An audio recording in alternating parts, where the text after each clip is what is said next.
Hello friends, in this video we are going to discuss existence and uniqueness topic. तो basically जो general form होती है first order linear differential equation की वो होती है d y by d x इजकस to f x y where f x y is a function of x and y. और ये किसी इंटरवल पे डिफाइन होती है आई इंटरवल पे containing the point x naught y naught. ये initial point हम लेते हैं एक्स नोट वाई नोट। तो रिजल्ट क्या कहता है कि a function y x is a solution of I V P if and only if it is solution of the integral equation this y x इजकस to y zero x naught से x f t y t d t. ये एक direct result है, इसका यहाँ पे ये proof भी है बट एक्चुअली हमें तो पेपर के लिए रिजल्ट तैयार करना है। तो रिजल्ट ये डायरेक्ट है कि अगर हमारे पास कोई डिफरेंशियल इक्वेशन है ये वाली d y by d x इजकस to f of x y और अगर उसका कोई सॉल्यूशन है तो वो सॉल्यूशन साथ ही साथ उसका कोई सॉल्यूशन जब ही होगा इफ़ एंड ओनली इफ वो सॉल्यूशन होगा एक linear differential equation linear integral equation का वाई ऑफ एक्स इजकस to y zero plus x zero से x f t y t d t. F t y t means f is a function of t and y t और d t. So it is a direct result. अब एक question देखते हैं। Question क्या है, y close interval zero to infinity से close interval zero to infinity such that be a continuous and differentiable function satisfying this. तो हमें option में से देखना है, तो वो तो साफ नज़र आ रहा है कि ऑप्शन में से इसका स्क्वायर कर देंगे तो first option is the answer. So option number first is answer. So option number first is the answer. But actually हमें क्या करना है, हमें हम ना जब इसमें हम लगाएंगे इंटीग्रल इक्वेशन की तरह सॉल्व करने की कोशिश करेंगे तो बाकी ऑप्शन फेल हो जाएंगे। तो first is the only answer. अब देखते हैं पिकार्ड सक्सेसिव अप्रोक्सीमेशन।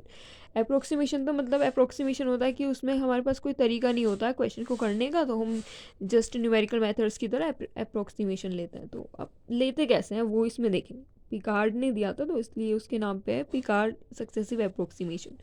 तो D y by d x इजकस to f x Y Y of x note इजकस to y naught. तो अब इसमें करते क्या है, फर्स्ट अप्रोक्सीमेशन लेते हैं। सबसे पहले क्या होता है कि क्योंकि जो इसका सॉल्यूशन है वो इंटीग्रल इक्वेशन का सॉल्यूशन होगा, जैसे कि हमने अभी रिजल्ट पढ़ा। तो इंटीग्रल इक्वेशन क्या बनेगी, वाई एक्स इजकस to y zero plus x zero से x f f t y t d t. इस वाली इंटीग्रल इक्वेशन का भी सॉल्यूशन होगा वाई एक्स। तो हमने बना ली इंटीग्रल इक्वेशन। अब उसके बाद फर्स्ट अप्रोक्सीमेशन कैसे लेंगे सॉल्यूशन का। सॉल्यूशन क्या, हम अप्रोक्सीमेशन लेते हैं कि शायद सॉल्यूशन ये हो, फिर और प्रिसाइज अप्रोक्सीमेशन लेते हैं कि शायद सॉल्यूशन ये हो, ऐसे।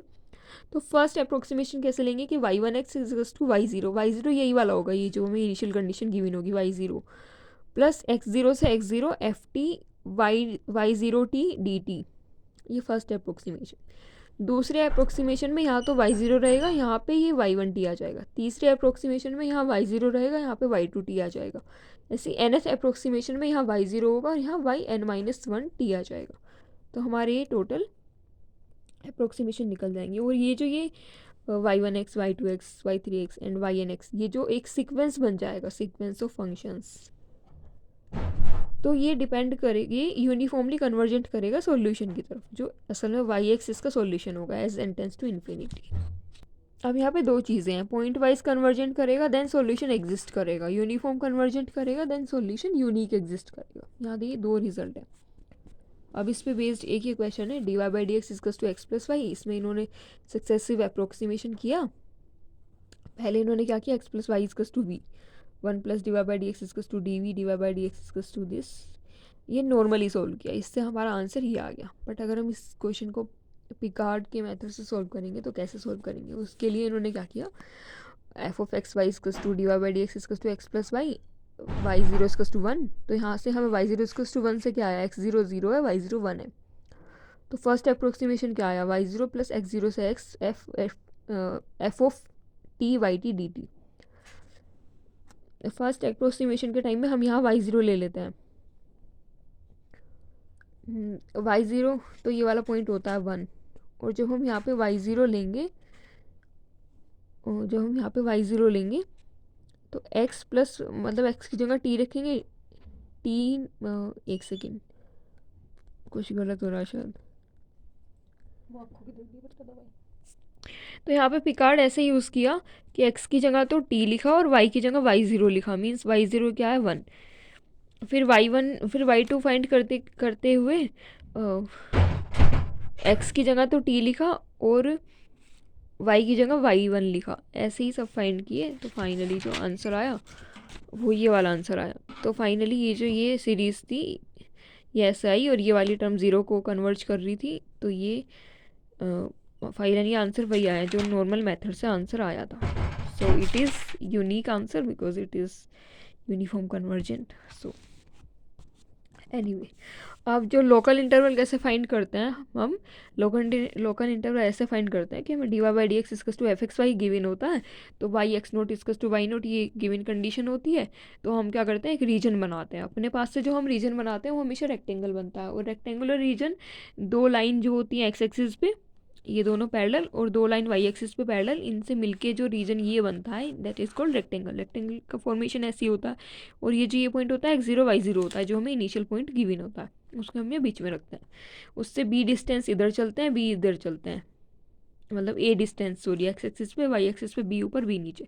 तो हमारा ये इंटरवल बनता है कि x is lying between x zero minus a से और एक्स जीरो प्लस ए, और y is lying between y zero minus b से वाई जीरो प्लस बी। हमें केवल एक्स का इंटरवल फाइंड करना होता है, उसे ही हम लोकल इंटरवल बोलते हैं। अब होता क्या है कि हम d y by d x इजकस टू एफ एक्स वाई और वाई एक्स जीरो इजकस to y zero, f x y is continuous on d, rectangular domain पे एफ एक्स वाई कंटिन्यूस होना चाहिए और बाउंडेड होना चाहिए, और डी जो है क्लोज्ड और बाउंडेड रीजन है। ठीक है, तो ये दो कंडीशन होनी चाहिए। तो एफ एक्स वाई डी पे रेक्टेंगुलर डोमेन पे जो है एफ एक्स वाई वो कंटिन्यूस है और एक बाउंडेड है, दो चीज़ होनी चाहिए। कंटिन्यूस फंक्शन वैसे भी एक क्लोज्ड और बाउंडेड डोमेन पे हमेशा बाउंडेड ही होता है कंटिन्यूस फंक्शन, और इसी को बेसिकली एग्जिस्टेंस थ्योरम बोलते हैं। अगर ये दोनों चीज़ सेटिस्फाई कर रहा है ना ये एफ एक्स वाई, कि वो कंटिन्यूस भी और वो बाउंडेड भी है किसी मतलब जो गिवन हमारे पास डोमेन है उसमें, तो हम बोलेंगे एग्जिस्टेंस थ्योरम बोलते हैं इसको। मीन्स हमारे पास गारंटी होती है सॉल्यूशन एग्जिस्ट ज़रूर करेगा। और अगर del f upon del y means y का सॉरी एफ एक्स वाई का वाई के रेस्पेक्ट में पार्शियल डेरिवेटिव, अगर वो जो है वो भी बाउंडेड हो जाए इसके around x naught y y x f I mean x naught y naught जो पॉइंट है इसके अराउंड के रीजन में, अगर इसका partial derivative with respect to y वो भी बाउंडेड हो जाए, तो हम बोलते हैं फंक्शन लिप्सिस है। और हम उस केस में बोलते हैं कि फंक्शन जो है मतलब ओडी के पास ये वाली जो ओडी है ओडी ई, इसके पास जो सॉल्यूशन है वो यूनिक है। अब एफ एक्स वाई क्योंकि बाउंडेड मैंने बताया था डी में, तो किसी बाउंड से बाउंडेड होगा एम से। और फिर फाइनली जब पूरा सोल्व करते हैं पिकार्ड वगैरह से, तो हमारे पास जो आता है वो ये आता है कि एच इजकस to b upon m. Means हमारे पास जो इंटरवल ऑफ एग्जिस्टेंस आता है, हमारे पास इंटरवल ऑफ एग्जिस्टेंस जो आता है वो आता है x minus x naught less than equal to h. अब सारी जो कहानी होती है वो इस एच को फाइंड करने के लिए होती है। तो एच क्या होता है, minimum of a comma b upon m. अब यहाँ एम क्या होता है, यहाँ एम होता है कि जो एफ एक्स वाई हमारा बाउंडेड है डोमेन में, जो गिवन डोमेन है तो उसमें जो होता है का बाउंड हमें बताता है एम, हमें इनका मिनिमम फाइंड करना होता है। तो अब एक चीज़ और भी है, अगर मान लो कभी ऐसी सिचुएशन बने कि ए कोमा 1/2, तो हम एच को 1/2 ही ले लेंगे, यही वाला जो भी यहाँ नंबर बने, बिकॉज ए तो हमारे हाथ में है ना, हम कितना भी बड़ा ले सकते हैं इस रीज़न की वजह से।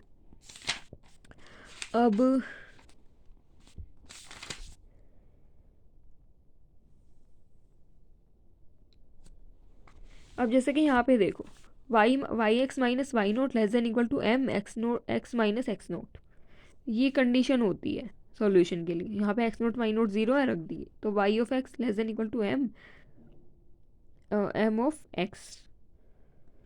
अब यहाँ पे एम क्या होता है, मैक्सिमम वैल्यू होती है एफ एक्स वाई की। हमारा एफ एक्स वाई क्या है, कोस वाई मैक्सिमम कब होता है, 1 होता है उसकी मैक्सिमम वैल्यू। तो ये वाला आंसर, तो इसका आंसर ये वाला है। नहीं इतना सिंपल क्वेश्चन था, लेकिन एक्चुअली बहुत बेसिक क्वेश्चन था। बेसिक क्वेश्चन में ही सबसे ज़्यादा प्रॉब्लम होते हैं। अब मैंने यहाँ पूरा ये रिजल्ट दोबारा लिखा है कि हमारे पास ओडी ये होगी, ये गिवन कंडीशन होगी, रेक्टेंगल डिफाइन करेंगे, एच ऐसे फाइंड करेंगे, और एच फाइंड करते हमारा एग्जिस्टेंस का इंटरवल मतलब सॉल्यूशन के एग्जिस्टेंस का जो लोकल इंटरवल है वो हमें मिल जाएगा। अब ये जो एच है ये हम बेसिकली ऐसा होता है जैसे हमारे पास ये गिवन है 1+y², तो उस केस में हम एच कैसे फाइंड करेंगे, तो उस केस में हम एच फाइंड करने के लिए एच क्या होगा, a comma b upon m. M क्या है, एम यहाँ पे इसका बाउंड है, एम यहाँ पे इसका बाउंड है। अब इसका बाउंड ना हमें जब मिलेगा जब वाई मैक्सिमम होगा। वाई मैक्सिमम कब होगा, बी पे, तो 1+b² होगा इसकी मैक्सिमम वैल्यू। तो इसका मैक्सिमम मिनिमा अगर मैं फाइंड करना है तो उसके लिए सिंपली मैक्सिमम मिनिमा का प्रिंसिपल लगाना है, रियल एनालिसिस वाला, उससे हो जाएगा। अगर ये कभी दो वेरिएबल में आ जाए जैसे b/a² + b², तो दो वेरिएबल में क्या करेंगे, ए वाले को कांस्टेंट मान लेंगे, बी वाले को करके ही वेरिएबल मान के करेंगे। So it's all about existence and uniqueness, यही है। इसमें बाकी सारी चीज़ें क्वेश्चन करते करते ही सीखी जाएंगी। बाकी इलिप्सिस की डेफिनेशन ये होती है कि f(x,y1 - f(x,y2) < k times k कोई नंबर होगा y1 - y2। ऐसे फंक्शन को लिप्सिस बोलेंगे जो कि हमेशा यूनिफॉर्म कंटिन्यूस होता है। तो इसलिए हम बस लिप्सिस चेक करते हैं कि हमारा ये f(x,y) जो है ये लिप्सिस है या नहीं। अगर ये लिप्सिस है तो हम बोलते हैं यूनिक सोल्यूशन होगा, सोल्यूशन यूनिक होगा, हम ये बोलते हैं उस केस में। सो यही है एग्जिस्टेंस यूनिकनेस में। बाकी इसके अलावा एक चीज़ और कि जो ये इंटरवल हम फाइंड करते हैं, हमें तो लगता है कि इंटरवल जो है लोकल इंटरवल ऑफ एग्जिस्टेंस जो है ये एक क्लोज सेट बनेगा, बट एक्चुअली ये एक ओपन सेट होता है। ये मीट्रिक स्पेस का कुछ इसमें है कि ये एक ओपन सेट बनता है, क्योंकि मीट्रिक स्पेस के अकॉर्डिंग एक बॉल होती है जो बॉल इसको कंटेन करती है, ओपन बॉल, तो ये एक ओपन सेट बनता है। तो ये क्वेश्चन मतलब जब क्वेश्चन जो होते हैं PYQ ने करते करते ही इतना एक्सपीरियंस होने की वजह से ही नॉलेज आ पाती है। बाकी थ्योरी तो इसमें इतनी है, इसके अलावा और कुछ नहीं।